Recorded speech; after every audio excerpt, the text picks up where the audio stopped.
amigos, ¿qué tal? ¿Cómo están ustedes? Hoy día en otro de nuestros programas en el Rincón de la Ciencia y Tecnología en Agricultura TV y Radio Agricultura, acompañados, como siempre, del primerísimo amigo y directo amigo Michel Meech.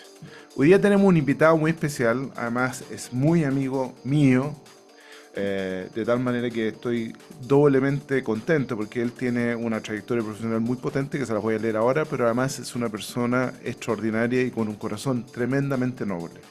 Me refiero a don Fernando Echeverría Gálvez y voy a leer exactamente su currículum. Normalmente lo hago de memoria, pero esta vez lo quiero leer porque en realidad... verdad me sorprendiste. Sí. Bachiller en computación en la Universidad de Chile. Y después van a ver por qué eso es importante. Él es además ingeniero civil eléctrico de la Universidad de Chile. Es magíster en física de la Universidad de Chile. Y además tiene un doctorado en física en la California Institute of Technology. De tal manera que estamos aquí frente a un ingeniero que además es doctor en física. O sea, esas cosas difíciles que nos cuesta entender, y vamos a tratar de que Fernando ponga la pelota en el suelo y nosotros vamos a tratar de ayudarlo en eso y que todos podamos sacar provecho de su conocimiento y de su expertise. Bienvenido. Muchas gracias por la invitación. Ojalá podamos explicar alguna cosa de forma más o menos aterrizada para que se entienda. Sí. Fíjate que es tan importante, Ricardo, tener a un experto y se agradece su presencia porque para nosotros son temas difíciles y hay que repasarlo y tal, tema cuántico, las teorías de la relatividad, ¿no es cierto? Y vamos a hablar de un montón de esas cosas. Y hoy como padre a los menores, cuando te dicen, papá, en el colegio me está yendo súper bien en esto y física, papá, física. Y claro, son temas que son... No, ¿cómo hacerlos para que sean amigables? Así que yo creo que tenemos un buen desafío hoy día en el programa, así que gracias por estar acá. Quiero partir con la primera pregunta, Fernando. ¿Qué es la física? Porque las matemáticas probablemente tú dices son los números, ya, pero ¿qué es la física? La física es el estudio del universo, básicamente. Es tratar de encontrar reglas que te expliquen cómo funciona el universo a niveles grandes, chicos y todos los niveles. O sea, ¿por qué el universo es así? ¿Por qué las cosas se mueven de la forma que se mueven? Buscar reglas que te expliquen que no es todo un caos, sino que tú puedes predecir cosas basadas en estas reglas que son las teorías físicas. Interesante, ¿eh? Pero uno que quizás se quedó en el pasado, cuando uno entiende que quienes precisaron algunas cosas importantes vivieron siglos atrás, Einstein y sus teorías de relatividad y otras más, y Newton Galileo. con la gravedad, pero después de ellos como que te cuesta encontrar nombres tan potentes que cambiaron cosas y que definieron cosas. ¿Eso es así o es ignorancia de uno? Mira, lo que pasa es que antes se sabía muy poco. Entonces, las cosas que hizo Newton fue gigantesca. Y Galileo primero, Newton después, y Einstein y todo lo otro, próceres de la física, han desarrollado cosas muy importantes que explican buena parte del universo. Y durante el siglo XX hubieron muchos otros físicos muy famosos por ejemplo, Richard Feynman, que avanzaba en el conocimiento de la electrodinámica a nivel cuántico. Pero ahora hay mucha gente trabajando en cosas complicadas, entonces nadie hace un descubrimiento gigantesco que cambie todo. Claro, A la como diferencia, fue en esa época. claro. Fernando, cuando tú defines que en el fondo es el estudio de cómo funcionan las cosas, ¿significa que de alguna manera lo que la física pretende es entender cuáles son las leyes que nos rigen? ¿Y eso cómo se relaciona, si es que se relaciona de alguna manera con la biología, por ejemplo? Claro, se relaciona a nivel bien básico, te explica el movimiento de las moléculas, por qué interactúa una molécula con otra, y las moléculas forman la estructura biológica. Entonces la física te explica, por ejemplo, por qué se mueven las moléculas dentro de una célula para de un lado a otro, cómo absorben cosas. A ese nivel básico el que te ayuda la física. Después ya empieza la química, la biología, que es agregación de todas estas leyes Pero sabes, Ricardo y Fernando, donde a mí se me ha complicado el tema es que claro, efectivamente había un modelo de comportamiento de las moléculas, de la física, que uno la entendía de tal manera, y apareció el fenómeno cuántico. Y como que entonces nada es como parece, y hay múltiples formas de entender las cosas. Entonces, en esa variabilidad donde uno cree que la física es algo concreto y muy cartesiano y muy preciso y numérico, no es tan así. Y entonces, ¿cómo uno puede integrar ese concepto nuevo que es lo cuántico, la física o mecánica cuántico, para entender un poquito mejor este fenómeno? Ya. De partida no es tan nuevo porque ya más de 100 años la Sí, mecánica está bien, cuántica, está bien. entonces es algo que ya hemos convivido con ello bastante tiempo y se ha integrado a todos los estudios de la ciencia, pero es muy extraño.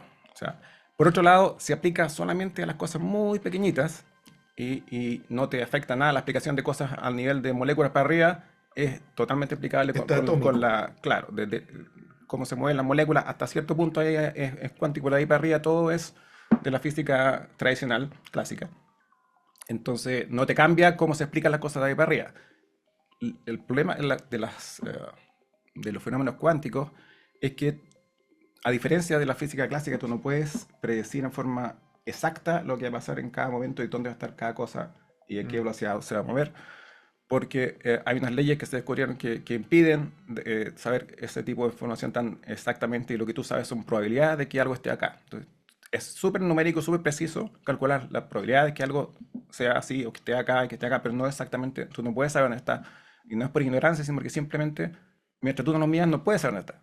O sea, es algo que la medición te dice realmente, tú sabes que aquí hay un 2% que está aquí, otro 2% acá, pero mientras no mires bien, no vas a saber dónde está. Fernando, para ir entendiendo y el primer bloque vamos a tratar de ir aterrizando las cosas. ¿Cuáles son las leyes físicas normales? ¿La ley de gravedad, por ejemplo, es una Ujú. ley? ¿A qué se refiere con eso? Eh, las leyes son teorías físicas o las teorías científicas en general son un conjunto de leyes que te predicen cosas, te permiten calcular cosas o predecir qué eventos van a suceder basados en ciertas premisas iniciales. Entonces la gravedad, la teoría de gravitación de Newton te predice que si un planeta está a cierta distancia del planeta y tiene tanta masa cada uno, se va a mover de tal forma según la velocidad inicial que tenía. Entonces, Newton lo que hizo fue tomar conocimientos generales que habían en su época, de que las cosas caían, que se caían a mi velocidad, porque eso lo determinó Galileo, y se vio que la luna se movía, y él pensó que tenían que moverse por el mismo motivo, y inventó las matemáticas para poder calcular cómo se movían estas cosas, y él supuso un postulado de cómo era la fuerza, y calculó y vio que la luna se movía correctamente con esa predicción de su teoría y que las cosas caían correctamente. Y empezó a predecir otras cosas más. O sea, con eso se pudo predecir el movimiento de todos los planetas, de todo el sistema heliocéntrico que habían propuesto, pero él demostró que sí era totalmente compatible con eso. Y las mareas, los eclipses, todo se empezó a predecir. O sea, tenía mucho potencial predictivo la teoría. Entonces, las teorías que mientras más predicen y más se comprueban las predicciones, mejor son. Fernando, pero después vino efectivamente el Ujú. cuestionamiento a Newton, producto de la relatividad. O no sé si el cuestionamiento, pero Einstein ahí puso una duda acerca de la Claro. velocidad con la que las cosas se movían. Para que tú lo expliques y entendamos esos principios que quizás Claro. preguntaba Ricardo, la gravedad, la relatividad después. Ujú. Claro. No es un cuestionamiento, sino como más bien una extensión a casos más especiales o problemas pequeños que se veían. Eh, Uno es el espacio absoluto, tiempo absoluto, que era el que se asumía en la época de Galileo, de Newton, que todo el tiempo es el mismo para todo el espacio, no importa dónde estés, cómo te muevas, es el mismo. Lo que dijo Einstein, porque se había descubierto eh, poco antes que la velocidad de la luz era la misma, independiente de donde estuvieras tú, si tú te estás moviendo a la mitad de la velocidad de la luz, tú la luz la ves moviéndose a la velocidad de la luz igual. Eh, entonces, para tratar de hacer que eso fuera compatible con el resto de la física, él eh, dedujo que el espacio y el tiempo no eran tan fijos y absolutos como los asumía Newton, y pudo demostrar que eso tenía un montón de consecuencias, predicciones que se fueron demostrando en el tiempo, que el tiempo es relativo, que si tú te mueves a cierta velocidad cambia el tiempo distinto a la velocidad que el resto de la gente. Entonces, eso cambió esa parte. No era algo que hubiera un defecto en las cosas de Newton, pero si tú empiezas a medir cosas a velocidades altísimas que nadie le había medido hasta entonces, empiezas a notar la diferencia.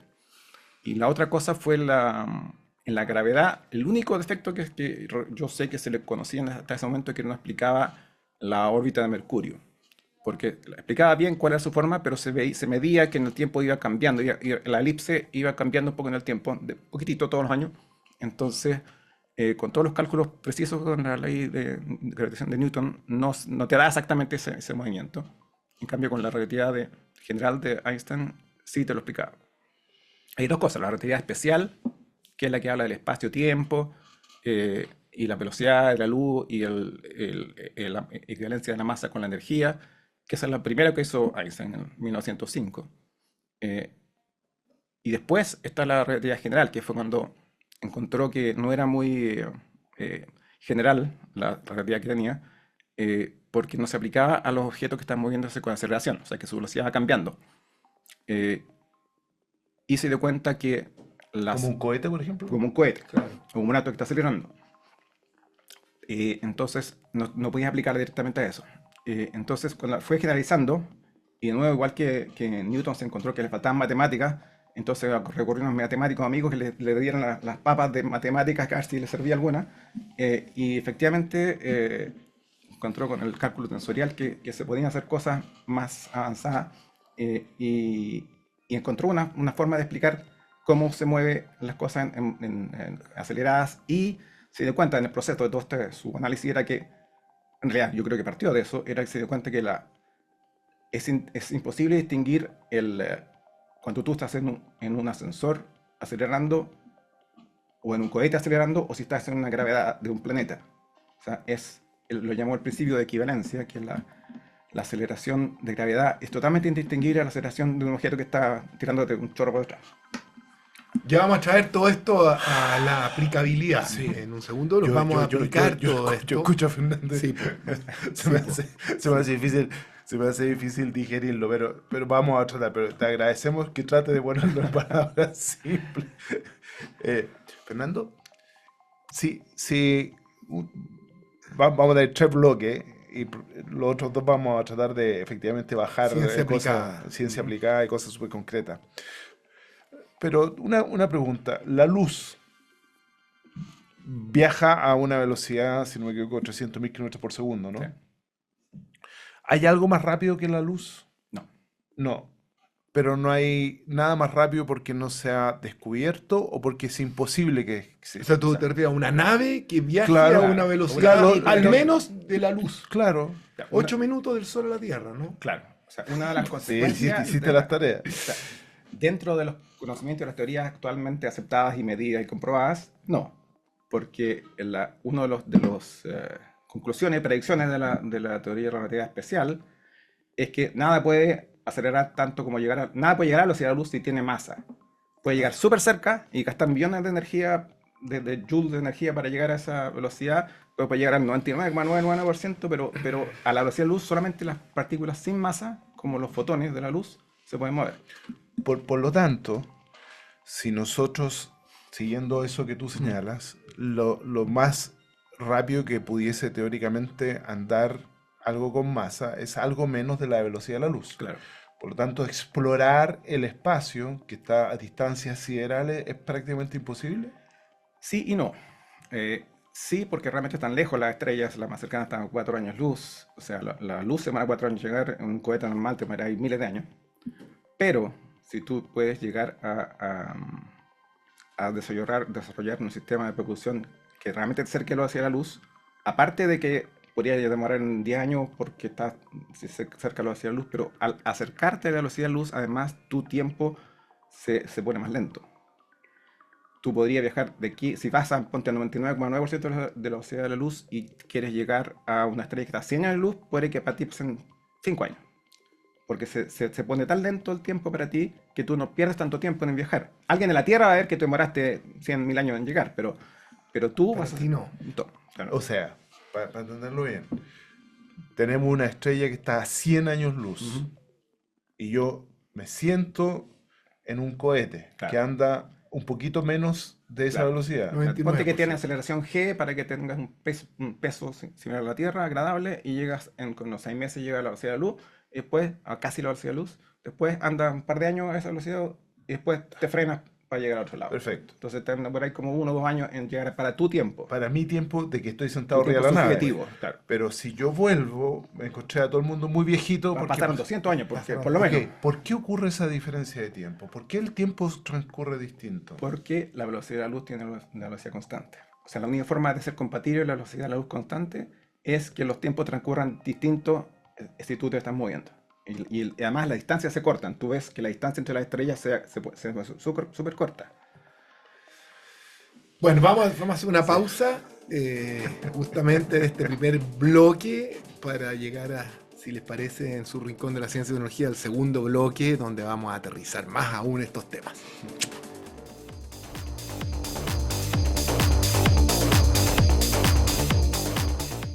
Agricultura TV.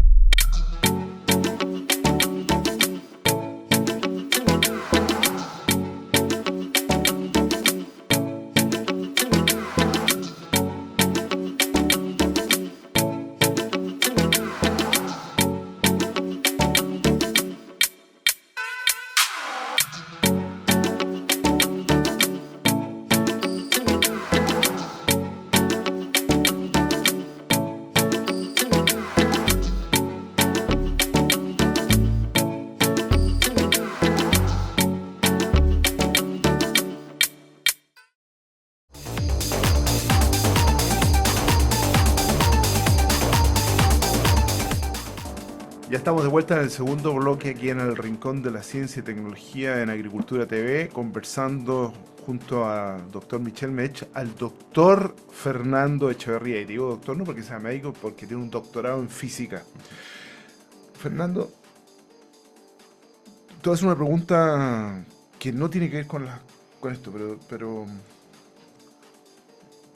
no me reten ambos por la pregunta, pero en la medida que tú vas profundizando el conocimiento, ves que, o intuyo que uno ve que hay una perfección en el orden de cómo funcionan las cosas. Claro. Y en ese orden uno podría pensar que hay una suerte de una arquitectura. Y en esta arquitectura, ¿tú crees que esta arquitectura que se llama universo es una arquitectura que salió en forma espontánea, fortuita, azarosa, o es una creación? ¿Tú hablas del Big Bang o algo así? Claro. Yo creo que es fortuita. Ahora, es cierto que nuestro universo en particular tiene unas ciertas propiedades que son muy conducentes a nuestro desarrollo de vida como la nuestra. Y hay posibles explicaciones de que haya muchos otros universos paralelos y este es el único que resultó ser Viable. coherente. Claro, vamos a hablar de los multiversos. Claro, el problema de los multiversos es que no hay actualmente ninguna forma de validar su existencia. Y ese es uno de los principios científicos más intransables, que si tú no puedes falsificar una teoría, no tiene ningún valor científico, porque no hay cómo, se puede decir cualquier cosa que existe, pero si tú no la puedes ver, ni medir, ni tocar, ni nada, no hay cómo saber si es cierto o no. Entonces, sí, es cierto que nuestro universo como que partió con ciertas propiedades muy específicas, pero de ahí para adelante, en realidad, claramente todo es un desarrollo totalmente basado en las leyes que lo rigen. Es decir, tú crees, perdóname, Sí, dale. es decir, tú crees que la evolución sobre la Tierra, por ejemplo, es absolutamente azaroso y es la continuidad de cambios evolutivos más que saltos cuánticos en el desarrollo. Sí, o sea, el inicio original de la vida en la Tierra es la única parte que todavía no se sabe exactamente cómo sucedió, porque eso puede ser muy poco probable o puede ser más o menos probable, depende con la exploración de otros planetas en otras estrellas, capaz que podamos saberlo. Pero claramente la evolución después, evolución biológica, basada en la selección natural. Darwiniano, O sea, lo darwiniano Claro, o sea, viene después del Big Bang. Tú dices, viene un Big Bang, viene la creación, hay todas las y después leyes viene físicas. evolución, Claro, que primero- puede ser darwinista u otra, pero eso es. Primero esta evaluación del universo, que tiene bastante tiempo y complicaciones, las galaxias, Sí. los planetas, los soles, las estrellas. Y después dentro de un planeta que tenga las características especiales como la Tierra, como que tiene agua, temperaturas agradables y ciertos materiales, se dan las condiciones para que se pueda desarrollar vida. Y una vez que parte la vida, ahí la selección natural te explica claramente todo el resto de los procesos. Claro. El inicio es lo que es complicado. Oye, Fantástico. y un científico como tú, aparte de esto que es físico y una explicación científica, la religión juega un rol, ¿no? Ustedes los físicos, ¿cómo está esa proporción en general? Yo iba para allá. Eh, Bien. Es cada vez menos, en realidad. O sea, uno parte como aceptando la religión, explica todo, después explica cada vez menos y después te queda como... Casi nada. Claro. O sea, lo que pasa es que Está bien. uno lee ahí como los científicos de las de la ciencia dura, como que tienen dos caminos, uno como que se van alejando de la cosa y otro que se van acercando, digamos. Se que rinden hacia claro, la no explicación de Claro, muchas o sea, cosas. es tal vez una combinación de las dos cosas, porque tú te vas enamorando de la explicación, entendiendo lo admirable que es cómo funciona el universo basado en unas reglas que tú puedes entender y explicar y predecir. Entonces, encuentra que es, o sea, por ejemplo, Einstein que decía que hablaba de Dios, él se refería a la naturaleza y todas estas leyes que son hermosas y fáciles de entender si tú le pones empeño, que te explican cómo funciona el universo. O sea, él veía a Dios en la naturaleza misma, como esta complejidad que existe se crea de la nada originalmente del Big Bang. Pero esto que es tan maravilloso y Ujú. que es tu relato, Fernando, y todo lo que lo explica, tendría un tiempo tan acotado y la explicación del después. Eso no hace que muchos de los científicos, claro, acojan alguna religión para poder explicar cosas que van a pasar después y que, o esto se termina acá. ¿Cuál es tu percepción al respecto de eso de la vida De la vida humana, ¿es cierto? humana? Sí, o sea, para mí como dices tú, un tiempo acotado en que hay que tratar de conocer y disfrutar lo que más puedas y tratar de aprender porque es difícil que haya algo más después. Muy bien, está bien. pero somos energía, ¿o no? Mira, somos materia, pero energía también es casi lo mismo que la materia. La materia es como energía congelada. La energía es algo súper preciso en física, no es como en términos coloquiales algo súper vago, pero energía es la capacidad de producir trabajo, o sea, de empujar algo y que se mueva. Eh, por ejemplo, si tú tienes una cierta cantidad de energía en una batería, puede hacer que un auto eléctrico se mueva. Eso es energía. Ah, una de las cosas que descubrió Einstein era que la masa también se puede transformar en energía, es equivalente a la energía, E igual a mc cuadrado. Y, y es una cantidad gigantesca de energía. Ahora, es difícil liberarla, eh, pues, toda, por ejemplo. La única forma la forma de liberarla toda es hacer una colisión con antimateria. Entonces se producen solamente fotones de alta energía, pero hay un montón de, todas las reacciones nucleares cambian algunas partes de masa a energía. Bueno, grandes, de ahí vienen las explosiones atómicas y todo eso. Eh, pero, o sea, en cierta forma somos energía, porque todo es energía en el universo. O sea, todo lo que no es espacio es energía. Otra pregunta vinculada a eso, Fernando. Eh, Dado que somos energía, esta energía que se transforma, ¿o no? Ujú. Porque en la naturaleza la energía no desaparece, sino que Exacto. muta, Ujú. cambia, se transforma. Esta energía que se libera cuando, siguiendo la línea que preguntaba Micho, después de la vida, ¿es una energía que se funde con algo? ¿Se disipa hacia algún lado? Sí, pero es que nosotros no tenemos ninguna energía especial. Somos eh, células que están hechas de moléculas y energía calórica, qué sé yo, que se disipa y las células se descomponen y se transforman en plantas. Toda la materia y energía se transforma en otras materias y energías que van a otro lado. Perfecto. ¿Y qué es lo que nos hace entonces ser seres vivos? Ser seres vivos o Sí. ser seres conscientes, no es lo mismo. Ambas cosas. Ser seres vivos es la combinación fantástica De moléculas de estas moléculas y que se transforman en condiciones. células que se coordinan de esta forma tan increíble para hacer todo el mundo vivo que hay en la Tierra, que es fantástico. ¿Y ser conscientes? Conscientes, otra combinación aún más compleja de neuronas y cosas en el cerebro que te hace entender el universo, que es muy extraño que podamos eh, eh, ver el universo y entenderlo y pensar de cuál es el origen del universo, por qué estamos aquí, todo eso es algo que solamente nosotros tenemos por ahora. Muy interesante, ¿ah? Sí. Pero claro, porque cuando uno escucha a Fernando, que seguramente en su formación fue un estudiante aventajado en matemática y seguramente en los ramos que lo llevaron a ser magíster y después ingeniero, o al revés, y después doctor en física, una pregunta que podemos ir avanzando también, que es muy interesante para la gente que nos está escuchando, es cómo se genera esta inquietud en esta disciplina en los muchachos. Mm. Yo tengo a mi hija que está en primero medio, la más chica, y es primera vez que tiene contacto con física. Nunca antes en el colegio, en preparatoria, se le habló de física y de todos estos cuestionamientos del universo. No está dentro de las materias. Y eso yo creo que es un error. ¿Y Sí. cómo se puede, digamos, claro, hacer que haya interés por esta disciplina y después tengamos ingenieros que se transformen en científicos especialistas en esta disciplina?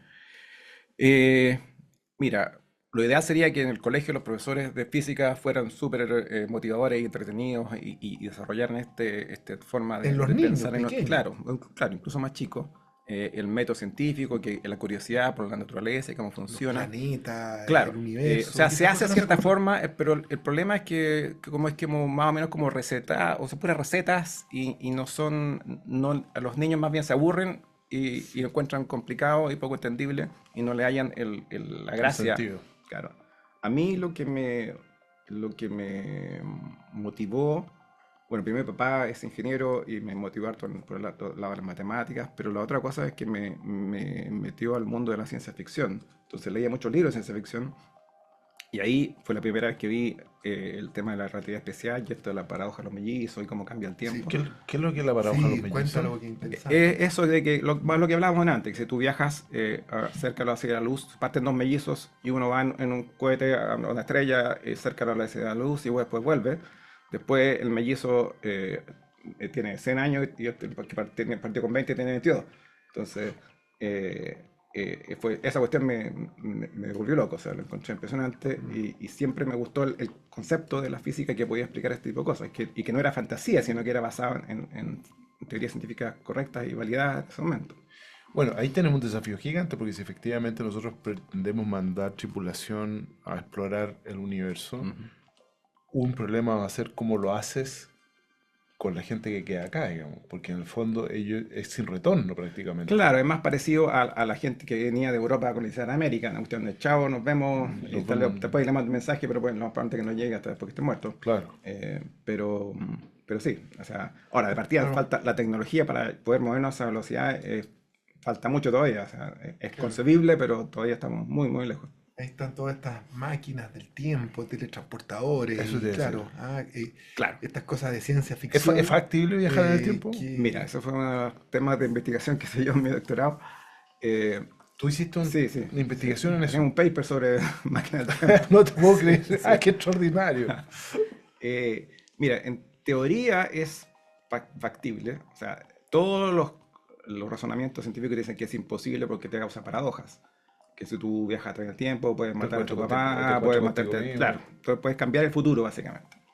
Entonces, y si tú ves en películas, se exploran muchas versiones de eso. Y, por ejemplo, Vuelta al futuro, Back to the Future. sí, po. Ahí va y cambia y empieza a cambiar el futuro y es súper poco coherente, pero esa es una forma de pensarlo. Otra es la 12 monos, esa es la más coherente que he visto de todas las películas de viaje en el tiempo. Eh, entonces, la teoría que tú ves no lo usan para viajar en el tiempo, pero se ve en los agujeros de gusano en Agujero la de película gusano. Interestelar, Sí. eh, sirven para viajar entre dos lugares. Es algo que es factible teóricamente, pero no la tecnología para hacer eso no se conoce de cómo se puede. Necesitan cierta materia exótica que podría existir, pero nunca la hemos encontrado ni sabríamos cómo hacerla todavía. O sea, es concebible que tú pudieras fabricar o encontrar hechos, idealmente como del Big Bang, unos agujeros de gusano que conecten un punto con otro punto lejano del universo. Son como portales. Imagínate una esfera que es un portal que tú entras ahí y sale una esfera en otra parte, 100 años luz de acá. O sea, por lo tanto, en teoría al menos, viajar en el tiempo hacia adelante y hacia atrás es factible. Hacia adelante es muy fácil, basta con que haya velocidad de la luz, como comentábamos antes, y tú estás, y vuelves acá, estás como 100, 200 años en el futuro, rapidito, te demoraste 2 años, pero llegaste. Y con los agujeros de gusano, además de viajar a una distancia diferente, tú puedes mover uno de estos portales a la velocidad de la luz y queda como desfasado en el tiempo. Entonces tú puedes ir para atrás en el tiempo para acá o para el futuro para allá. Depende de por cuál boca entres, vas al futuro o al pasado. De tal manera que esas películas que uno ve de ciencia ficción, a mí también me encanta la ciencia ficción, eh, eh, ¿tienen alguna base, un sustento detrás técnico, físico? Aparte de Interestelar, no he visto ninguna que tenga algún Extraordinario. sustento físico. Son todos esos formas de viajar al pasado que tenía, no sé, Star Trek, que dan a vuelta Claro. a la estrella, ¿no? Sí. Ninguna de esas cosas te va a llevar para atrás, pero un agujero de gusano en teoría podría hacerlo. Hay un montón de objeciones de efectos cuánticos que los pueden destruir, qué sé yo, pero en teoría puedes. Y lo que estudiamos nosotros era que aunque existieran y tú viajas atrás, puedes hacer todo sin que hayan paradojas. Tú vas para atrás y no te puedes matar a ti mismo, sino que tú te vas por detrás y te arrancas. O sea, tú lo haces con objetos sencillos, como bolas de billar, que chocan y se desvían para que no entren, pero en realidad existen soluciones que entra, sale y sale un poquito chueca porque tú la chocó por el lado y se desvió cuando se entró, entonces salió al ángulo preciso para entrar. O sea, existen soluciones físicas que son posibles en viaje atrás en el tiempo que no son paradojas. O sea, Increíble, mira, o ¿viste sea, cómo partimos en Newton y ahora estamos viajando en el tiempo? y estamos con los gusanos gravitacionales. Agujeros de gusano. Sí, Agujeros. sí. A todo esto, ¿qué diferencia? Porque una diferencia no tiene nada que ver, pero ya que tocaste el tema de gusanos, gravitacional, agujero, ¿dónde están los agujeros negros en todo esto? Y los agujeros negros sí sabemos que existen, Sí. y son concentraciones de materia muy densa.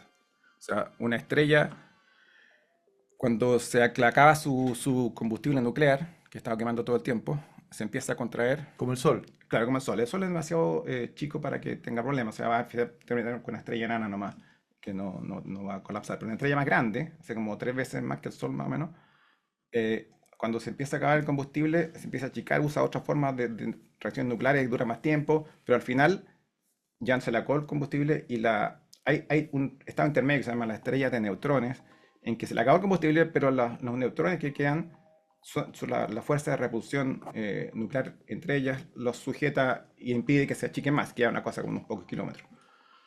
Pero si tiene un poquito más de masa, la cuestión colapsa y no es capaz nada es capaz de parar la gravedad que lo está trayendo hasta un punto central. Entonces lo que pasa ahí es algo muy extraño, que es, pasan cierto radio específico que depende de la masa, y tú no puedes ver para adentro. Queda como una pelota oscura en que nada sale de ahí, entonces no puedes ver luz saliendo. Entonces en la realidad, tú, Sí, un agujero. como ven en Interstellarse, es como un círculo en que se deforman un poco las cosas alrededor, pero nada puede entrar, o sea, todo puede entrar, pero nada puede salir. Vamos al tercer bloque Tercer bloque. de su rincón de la ciencia y tecnología con Fernando Echeverría Galvez, doctor.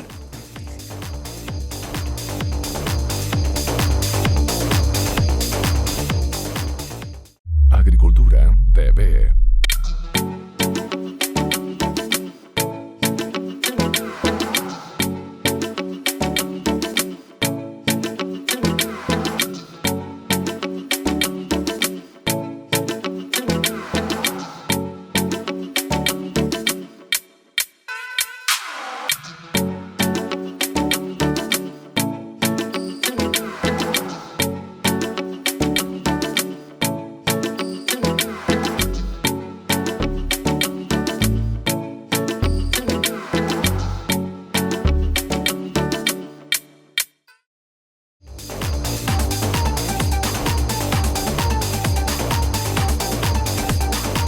Volvemos en el tercer bloque del Rincón de la Ciencia y Tecnología en Agricultura TV y Radio Agricultura con el doctor Michel Mech y el doctor Fernando Echeverría, físico, Oye, que nos ha tenido sí, estresado en jaque, constantemente. En tratando de jaque, entender. estamos tratando de aprender. ahí, Oye, pero difícil. para tratar de sacar una idea, volviendo al primer bloque, hablábamos de cuántica.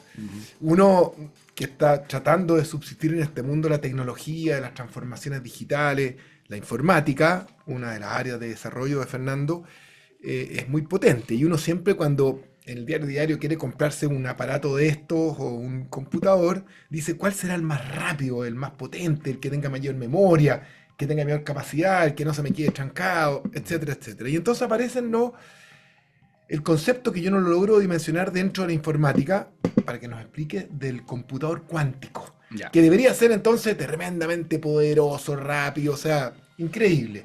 Pero esa es una realidad en Chile, por ejemplo, en el mundo yo sé que algunas empresas, pero Sí, cuéntanos un poco de eso. ya. O sea, de partida todavía no es una realidad. Hay máquinas experimentales que hacen cosas súper básicas, así como sumar 2 más 2. No es una cosa que tú puedes usar para hacer nada útil todavía. Están basadas en un principio cuántico que se llama de superposición, en que por ejemplo, tú en un computador normal, tú tienes cada bit que vale 1, vale 0, y con eso puedes tener miles de millones de bits, entonces tiene un montón de información, y tú sabes lo que guarda. Una foto tiene, cada píxel son unos bits, y entonces guarda esa información. Y tiene cierta cantidad, tengo 10 gigabytes, y esa es la información que tiene. Los computadores cuánticos se basan en el concepto cuántico de que un bit cuántico, que lo llaman qubit, puede tener cualquiera de un montón de valores al mismo tiempo, con una cierta probabilidad, pero puedes tener muchos valores, entre 0 y 1. Entonces tú puedes armar un valor inicial en que tienen todos estos qubits en ciertos valores con ciertas probabilidades, y puedes hacer cálculos que al mismo tiempo, en una sola pasada, hasta el equivalente a millones de cálculos que tendría que hacer para cada una de las combinaciones de valores posibles. Como que tienes todas las combinaciones posibles de valores inicialmente, y las combinas y te dan todos los resultados posibles que podría resultar. Pero en la práctica hoy día, yo esto lo leí, sino hay que uno tratando de descubrir un poquito cómo aplicarlo.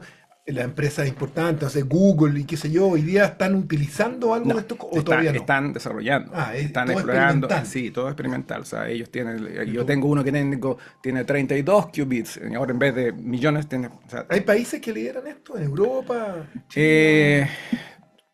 Sí, los tres, Estados Unidos, Europa y China tienen, pero son, como digo, muy experimental, y no todo se puede calcular con estos computadores. Hay unas cosas específicas que se pueden calcular, se pueden ir expandiendo, la gente ha ido desarrollando nuevos algoritmos cuánticos. O sea, en computación puede haber un paso anterior para mejorar lo que tenemos seguramente. Claro, O sea, claro, sí, sí, es independiente siempre haciendo las cosas más chiquititas, y la miniaturización que hay actualmente. Y mayor capacidad. Todavía puede seguir mejorando.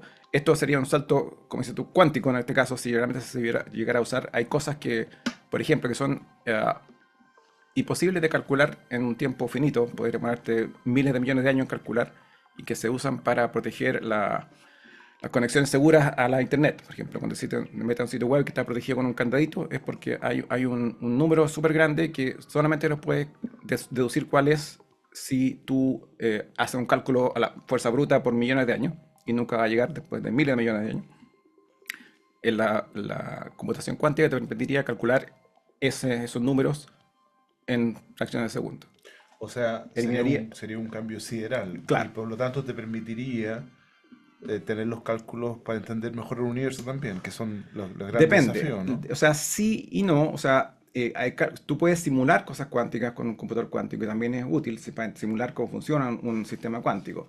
Pero cálculos arbitrarios no necesariamente tú lo puedes hacer con esto. Son algunos tipos de cálculos que se prestan a este tipo de... Lo que son buscar muchas combinaciones al mismo tiempo, básicamente. Ok. ¿Cuál de ellas funciona? Fernando, tú además te dedicas al desarrollo de computación, digamos, de software, y has trabajado para compañías internacionales, y hoy día estás en eso. Sí. Y es una parte importante de tu quehacer diario, no solo la física, sino que la computación. ¿Qué es lo que deberíamos esperar en el futuro en términos de los algoritmos, de la inteligencia artificial? ¿Cómo sueñas tú los próximos 10 años? Yo veo que, bueno, la inteligencia artificial es bien importante. Se pegaron un par de saltos en la última década que son bastante notables, pero todavía le falta mucho para hacer una inteligencia parecida a la humana. Sabe hacer un par de cosas muy bien, que son hasta mejor que los humanos: reconocer objetos, generar texto o imágenes basadas en cosas que ya existen. O sea, puede mezclar todas las cosas que existieron antes y crear algo basado en eso, pero no puede pensar en cosas por sí mismo y preguntarse qué estoy haciendo aquí y por qué el universo es así. ¿Por qué me invitaron a este programa? Por ejemplo. Así es que, o sea, pero nada dice que no pueda llegar a eso. O sea, puede llegar a hacer una inteligencia similar a los humanos, y el problema es, lo que muchos advierten, es que si llega a ser un poquito más que los humanos, se va a acelerar a sí misma y va a ser 1000 veces más que los humanos en pocos segundos, porque se va a poder mejorar a sí misma. Entonces, es un peligro. Es un peligro potencial. Es un peligro potencial. Hay que tenerlo bien ¿Tú presente. no crees que la inteligencia artificial va a ser siempre subyugada al hombre y va a ser una herramienta para funcionar mejor, eso es lo ideal, más que un reemplazo? Porque ese es el miedo que se le tiene en general, claro, en todas las disciplinas. Claro. O sea, mientras la podamos controlar, va a ser una herramienta súper útil, aunque puede que elimine trabajo y cosas así. Pero si piensa por sí misma y se independiza, y dice, no quiero hacer lo que hagan estos humanos y voy a preocuparme de lo que yo quiero, eh, puede que sus metas sean distintas a las nuestras y no le Pero interese ayudarnos y puede incluso destruirnos según lo que quiera. siguiendo en esa misma línea, hay un reportaje, no científico, pero que me sorprendió mucho, que está en Netflix. No sé si lo viste, que tiene que ver con una cosa así, creo que el título es Máquinas Asesinas. Es del año pasado Mm. y es súper potente en donde se dan cuenta y reportan casos documentados, muy bien documentados, en donde, por ejemplo, drones tomaron decisiones de matar personas, esto en Siria y en el Medio Oriente fundamentalmente, documentados, pero documentados, donde el dron tomó decisión por sí misma autónoma de Claro, tomar es que tú le puedes programar darle un poco de inteligencia a un dron y darle parámetros que si tú ves un auto moviéndose a esta velocidad y hay 10 personas acá con rifle, dispárale, por ejemplo, cosas así. Claro, lo que pasa es que lo que argumentan en ese programa es que había como una fase de seguridad para que el dron actuara y el dron dijo, no voy a esperar que me den el ok, sino que lo hago por... Y Bueno, hay otro ya. ejemplo, siguiendo lo mismo, por ejemplo, un par de científicos que buscaron combinaciones para nuevos fármacos para el tratamiento oncológico Ujú. y aparecieron usando las moléculas que estaban en conocimiento de la medicina y la inteligencia artificial puso a disposición, no sé, 1000 moléculas más. Ajá. Y lo que es un avance maravilloso, digamos. Y predijo que cuál iba a ser el éxito del tratamiento, pero contrarrestando eso, uno de los científicos, y él lo reconoce, y dice, pero yo hice la pregunta al revés, digamos. En vez de generar una droga oncológica o no oncológica, vamos a generar drogas para terminar. Ujú. Y la inteligencia artificial al día siguiente, porque dejó andando o corriendo el programa, digamos, le tenía, no sé, 300 fórmulas que eran capaces de ser hechas con elementos que hay en el supermercado, que eran capaces de exterminar una población completa. Sí, Ujú. claro. Entonces, Sí. ¿cómo ves tú eso? ¿Cómo controlas Hay eso? que normar eso. Es difícil, porque ahí el caso de los drones yo creo que es simplemente algún problema de programación, algún un error que Se saltó el... se saltó un paso porque estaba mal programado o algo así. Pero este otro, el de los fármacos, es realmente algo que está bajo el control de los humanos. O sea, ahí solamente porque el humano le pidió esta fórmula, Así es, se produjo. Entonces, el problema es cómo controlar al humano. a los humanos malos que quieren exterminar a un país, a un grupo de gente que no hagan eso. Entonces, por eso hay mucha como una carrera entre yo hago los míos para protegerme de los tuyos, entonces tengo una inteligencia artificial mejor que la tuya. Pero el problema es que de repente se pueden arrancar con los tarros a la inteligencia artificial y hacer cosas que nadie le pidió y porque ellos quieren, ¿no? O sea, pero para eso falta, ojalá que mucho tiempo. Hoy día mucha gente dice, no, la inteligencia artificial es una cosa que está lejana, pero sin embargo, cuando tú usas Waze, de alguna manera, Waze está eligiendo, en virtud de los datos, el mejor camino. Claro, ¿Esa es su inteligencia no. artificial? O sea, pueden usar un poco, me imagino, detrás, pero en realidad cualquier cosa, la inteligencia artificial actual lo que mejor hace es encontrar una solución basada en muchos datos que tengas acumulados, miles de millones de casos particulares, te Machine genera learning. una cosa aplicada a la situación que tú le preguntas. En medicina Claro, hay avances claro. importantísimos, ¿ah? Pero todavía, claro, lo que pasa es que nosotros tenemos la imagen del Terminator, ¿ah? Del Claro. robot que de repente se revela y destruye. O sea, la gente le tiene miedo. Y entonces, claro, con Ricardo siempre conversamos porque estamos metidos en algunos proyectos ahí de transformación digital. Es que hay un miedo poblacional Mm. a este tipo de ciencia o a este tipo de algoritmos o a este tipo de aplicaciones que usan mucha inteligencia artificial porque, claro, hay miedo a la pérdida del control. ¿Mm? Claro. O sea, por ejemplo, una cosa que ha dicho Elon Musk sobre inteligencia artificial, advirtiendo los riesgos, es que él quiere desarrollar, pues, tiene esta compañía Neuralink Neuralink. que desarrolla estos prótesis, Interfaz. claro, entre humanos y computadores, para que los humanos tengan una simbiosis más o menos con la inteligencia artificial, para que seamos amigos y trabajemos por las mismas metas y no uno en contra del otro. O sea, no es una locura pensar que en 10, 15 o 20 años más efectivamente pudiese una red interconectada de computadores revelarse. No, no es. O sea, es difícil, pero perfectamente factible. O sea, y el problema es no es tanto que se rebelen, sino que no les interesa la cosa que quieren los humanos y ellos hacen lo que ellos se les antoje. Y si va bien para los humanos lo que ellos les antoja, es bueno, pero si es malo lo que ellos quieren, va a ser mal para nosotros. O sea, ellos van a hacer cosas que ellos encuentran interesantes y si eso necesita barrer todo el país que quiere planito porque así quieren hacer experimentos en un lugar plano, lo van a hacer porque no importan mucho los humanos. Oye, Fernando, ¿y cómo vamos Chile en esta transformación digital de la que tanto se habla y que es tan, digamos, asimétrica? Porque uno ve que todavía estamos a nivel muy subdesarrollado en algunas cosas, pero a nivel de transformación digital se habla del 5G y nuestras redes de conectividad y data buena y, bueno, desarrollo tecnológico o ¿cómo es la realidad nuestra comparativa? Es bastante buena en la parte de comunicación digital, es muy buena, de las mejores del mundo. Eh, Ciberseguridad, por ejemplo. Ciberseguridad también se le está dando bastante importancia y es bien complejo eso. Y en Chile hay harta gente buena trabajando en eso. eh, pero hay que estar siempre avanzando y estar al día porque todo va cambiando y se van complejizando los problemas. Pero Chile yo creo que va en buena dirección. Ahora sería bueno que Chile desarrollara más cosas nuevas, tecnologías, que invirtiera en desarrollar tecnologías, pero por lo menos en la parte de software estamos bien. Sí, claro. ¿Quién la lleva hoy día? ¿La India? ¿China? ¿Quién la lleva? Todavía la lleva Estados Unidos, diría yo, pero China está pisando los talones. Sí, sí. Sí, ¿eh? O sea, vamos a tener novedades probablemente en los próximos años. Sí. Porque tengo entendido, y ahí tú, por favor, ilumínanos, de que quien domine precisamente el manejo de la Big Data va a manejar en el fondo todo lo que viene. Sí, es bastante probable. Me acabo de terminar de leer un libro en que por un motivo Nueva Zelanda desarrollaba la inteligencia artificial súper avanzada y dominaba el mundo después, pocos años después.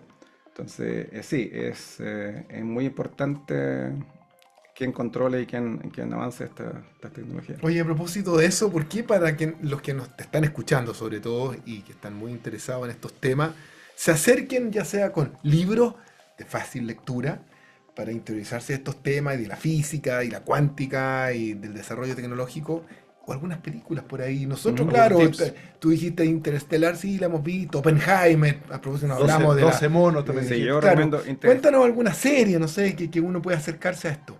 ah, Interestelar y 12 monos son de mis películas favoritas de ciencia ficción, porque ¿Están realmente en los Las canales sí, normales? están en Netflix o en Max o alguna de estas. O sea, y son muy buenas y son buenas como películas y además la física misma es Es buena, correcta. es correcta y coherente. Hay algunas cosas especulativas en Interestelar, por ejemplo, pero lo básico es súper coherente. ¿Y en libros? El- ¿Textos? en libros, Me dijiste que estabas leyendo uno recién. ¿Es para físico o esta es para no, gran era público? novela de ciencia ficción. Ah, ya. Eh, Hay libros de Carlo Rovelli, por ejemplo, que publica varios libros de física básica. Hay una como 7 breves lecciones en física, creo que explica el universo en pocas páginas, todas las teorías principales. Es un escritor, Interesante. es un científico italiano que publica varios libros. ¿Cómo se llama? Carlo Rovelli. Rovelli. Carlo. Carlo, Carlo Rovelli. sí. Eh, ¿Y y cómo se llega a ser físico acá en Chile? Primero ingeniería y después, ¿o hay muchas formas Hay de muchas llegar? formas, tú puedes entrar directamente a física en algunas universidades. Yo no sabía lo que quería, sabía que me gustaba la matemática y la física, así que me metí a la Escuela de Ingeniería de la Chile porque ahí estaba todo, estaba ingeniería, estaba física, Ah, astronomía, geología, así que ya viendo los ramos me enteraré de lo que a mí me gusta, dije yo. y ahí te Y, fuiste por informática. y ahí descubrí que la computación, que no tenía idea, y encontré que me gustaba mucho, entonces empecé a estudiar de ingeniería eléctrica y computación y física al mismo tiempo para ver qué es lo que me gustaba más. Interesante. Bueno, Interesante, ¿ah? Ya, pero sí. y hoy día entonces eres un físico científico que hace papers o que escribe papers de repente y que bota hartos papeles y de repente uno No, resulta y no se vota, no, publica. no vota, no vota No, pero es papeles, que no los vota papeles, científicos. pero no vota papeles. No, pero me refiero Que a que arruga ese paper y porque no resultó y viene con otro, porque así es. Pero también trabajas en el mundo privado o solamente en la universidad. No, yo, mire, hace mucho tiempo que no hago nada práctico en física, aparte de seguirlo de cerca, me he dedicado 100% a la computación. Entonces son todo el ámbito privado, software para empresas estadounidenses típicamente.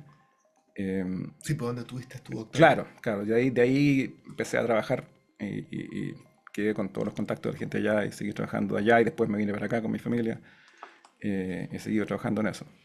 Interesante, En distintas áreas. Interesante Bueno, recorrido. Entre, creo entre que- las recomendaciones, además de los libros, las películas, hay un programa que se da en YouTube muy espectacular que se llama El Rincón de la Ciencia y Tecnología. Donde Muy ustedes bueno. pueden He descubrir. oído Donde usted puede- que es espectacular, así que yo los invito a que lo vean de vez en cuando.